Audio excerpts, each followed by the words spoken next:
Alright, ladies and gentlemen, today we're going to do the final stuff on the Italian front. This is a secret one. This is a very interesting one that I've just known about. What we're going to do is, when I was thinking about this, I was saying, were there actually tanks on the Italian front in World War One? And to my surprise, there was, but not the Renault or the land ships or the heavy tank. It was actually an Italian-made Vita 2000 tank. So basically, it was basically that on the Italian front, maybe near the Adriatic coast, where it was more susceptible, where it had more roads and a bit more maneuverability, should I say? Because up in the Alps, to go up a hill, and the trenches were literally in mountains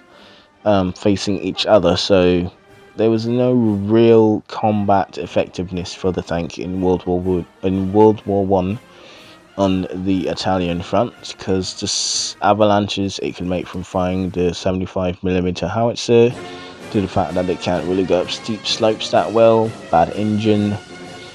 The tank was fairly new as a device, so how would the Italians use it? The war of attrition in the Alps, basically. They wanted to turn a Sanzo into a meat grinder, and I mean, the tank was not really suited for the Alpine fighting, but surely enough, there was the Vita 2000, which would later be preceded by the FIFA 3000, which is basically like the flanker tank in Battlefield 1, so that's why I'm using the flanker tank. So nice little reference there. This actually goes a bit outside the World War One aspect, but I thought it was kind of fun to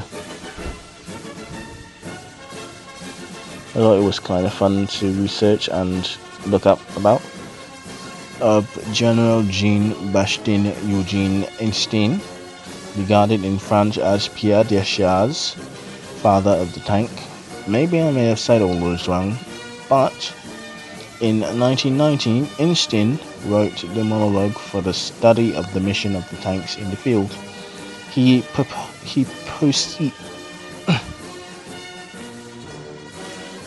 persisted that armored transport could be deployed alongside tanks via caterpillar tracks to carry infantry, artillery, and even support troops.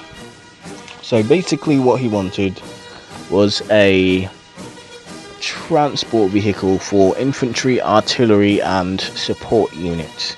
So I don't know if you have ever played Heroes and Generals or anything of that matter. I think they're the only game that really has full-on infantry plus mechanical warfare combat. But basically, there's the SDFK 311 Fiat. Where is a Panda Fiat wagon? It's a. Let me see if I can find it again. SDFZ. Yes, the F's. It was basically the SD.KFZ, not KFC, KFZ 251 Alps e Panzer, which was used by the Nazi Germany's as the caterpillar track of choice for transporting infantry. It had two gunners. No, it had one gunner, two commanders, and I believe one driver and one co-driver, I guess, as like in an airplane there would be a co-pilot, so just in case they were shot, because it was not like it didn't have armored windshield, so basically snipers could pick them off, so basically to take over just in case it was shot. So it's basically like one of those, but what's in the picture here is they're parallel to each other, so all the passengers would be facing forward, so well sideways if you look at it properly. Yes, sideways. So what it reminds me of is the Soviet model of this vehicle, which is encased and the people are outside on the parallel seats. I can't remember the name right now, and to be honest, I do remember it. I do remember it from Heroes and Generals, but I can't remember the name. But with a bit of research, you should be able to find it. But the initial tank was developed by Renault, which is the manufacturer of the Renault F1 light tank from World War One, which was coincidentally used by Nazi Germany, the American Tank Corps of World War One, leading into World War Two, Italy with the FIFA 3000, even France used the Renault F1 in the beginning of World War Two. The British had a bit of those as well, and of course, who could forget the Soviet Union, who licensed the Renault F tank to be one of their own anti-infantry assault tanks. I think it had a cannon as well, but basically the Renault was an anti-infantry tank, to be honest, because the small size and the kind of powerful engine was good enough to catch up to infantry and stuff like that. So it was made for a good tank for anti-infantry. Coincidentally enough, the Renault F1 is still used today by certain military, and even in Afghanistan, Libya, Syria, spheres of influence in the Middle East after the secret deals of 1915 on the French side of the influence brought most of them. I think even Vietnam had them a little bit. So the Renault F1 has a real legacy behind it. It was not the first tank, but it was the first tank with a rotating turret, which would be used as a staple of all tanks to this day. So the British got there first. They had the catapult, they have everything, but the game changer was the rotating turret. So you got to give France a clap for that one. So basically, it was made by Renault, as I said before, and also Peugeot, and of course, like I said, it had the bench seat model, of course, like the Soviet one. But coincidentally enough, this mountain was called Mount Arboris. But 2 years later, after this picture was taken, I'm seeing 1919. So in 1921, 2 years after this picture was taken, it was made into a fabulous ski resort to rival St. Moritz, which is in Switzerland. I found that out through Googling the first time I actually did this recording. And it was made into that fashionable ski resort by a wealthy Rothschild's family member. So you have a lot to think on there. And that's basically it. A lot of rambling to basically make 10 minutes, and I'm gonna take 2 more minutes of your time just to tell you where I was, because the first 2 recordings, what happened was that my phone was basically full of YouTube videos. I basically have like a 4 gig to 2 to 4 gig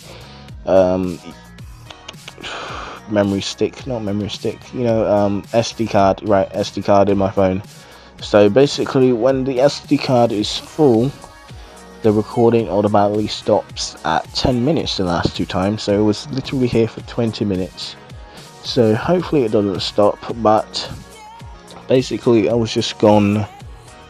My laptop broke like 2 months ago. It's 3 months going on now. So it had to be sent back to Asus in America. So it was sent back. First time I got it back, like 2 weeks after I sent it out, it was good for like and then it started giving trouble. I mean, even when I turned it on, it was a little bit troubly, but I basically got on YouTube. I was doing my thing. I was really excited. I was ready to make videos again. And then I've been hit up with this DOS. Like, the DOS was malfunctioning. Well, the motherboard was malfunctioning. because in all the motherboard was the whole problem. But the first time they put in a corrupt motherboard, so basically, long story short, we had to send it back, and I got it back like a month ago. So now I'm making videos again, so I think I may invest in a mic as well. Yes, it's time to, don't worry about that paper, it's time to invest in a mic. I'm thinking about getting a Yeti Pro, but I'm still cheap, so I'm going to wait for a sale. But the phone thing does well, but I find that when I breathe and do certain things with this mic, even when my throat is kind of contracting a little bit, kind of getting a little bit tired of talking, should probably get some water. We're almost there though, so basically maybe this may be the last commentary. I will try and make this the last commentary, but basically that's what happened to me. Also a little war update thing. We're gonna do some interesting pre-World War One. I mean, it's the only one I'm covering, but just in case I do like a bit of Vietnam or World War II, something that I find interesting, but it should be World War One uninterrupted. But what we're going to do is pre-World War One stuff, like the scramble for Africa, the Franco-Prussian War. Don't worry, these should not surpass 10 to 15 minutes, I'm sure. The longest the French may get is 20 minutes as well, so don't expect 30-minute documentaries. But basically, that's all. We're going to try and do, like, every week we're going to substitute a French episode for a pre-war episode, mostly on the French colonial empire and stuff like that, so it won't just be like the scramble for Africa in general. It'd be like the scramble for Africa on the French point of view, like Libya and what else colonies did they had? The upper west coast, like near the Golden Coast, which is now Guyana, so they had a lot of influence up there. Morocco as well. They bordered the British near Egypt as well, so they have a lot of colonies. And when we do that, we could also look at the colonies and see the various Muslims and African tribes that had to go and assimilate into European culture, so that'll be interesting to see. They're going to try and do some Indochina Chinese possessions as well, and a few Caribbean possessions as well, because believe it or not, the West Indies fought, the Chinese fought. Well, we're kind of in the Labour Corps, but the Vietnamese fought, the Africans fought, and the Europeans fought. So yeah, the Arabs as well, kinda, but on the Middle Eastern front, not the European front. Maybe a few Arabs went to aid the British, but from Egypt, of course. But the Ottomans tried to get as much Arabs and Turks and Armenians and Greeks as well.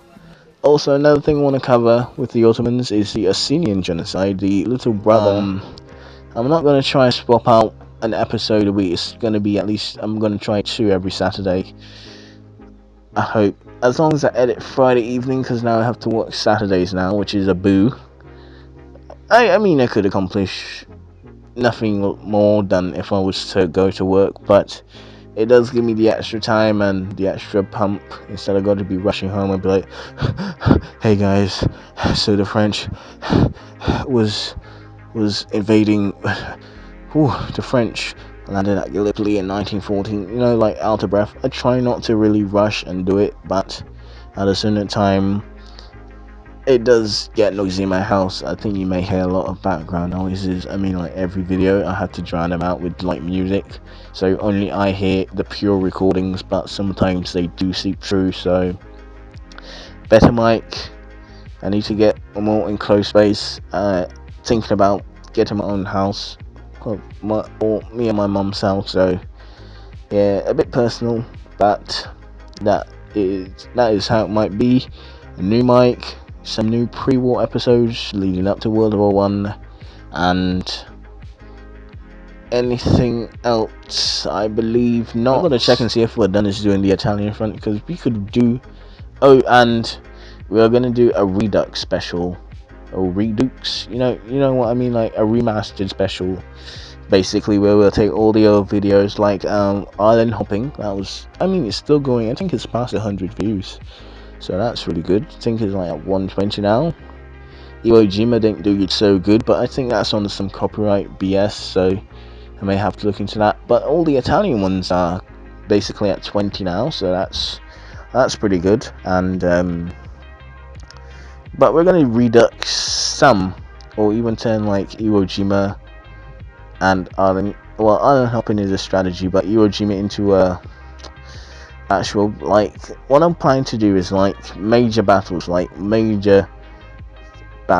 Stalingrad and Verdun, a bit of Passchendaele, and the song would have its own. They will have their own like big episode, 20 minutes long, not interrupted. So instead of land, air, sea, it won't be like 10 minutes Verdun, 5 minutes sea, and 5 minutes air.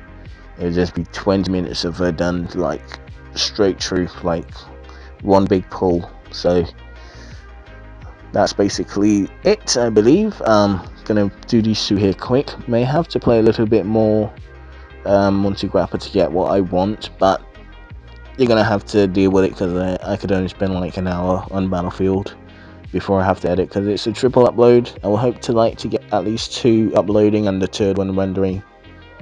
Hopefully it shouldn't be too much, but I would try and render all of them and then put them up one time. So I'll see you in a bit. Peace. I don't know, I need an outro. There's going to be an outro, but I need like my personal outro before the music film outro. So learn something, I guess. That's my catchphrase. So learn something.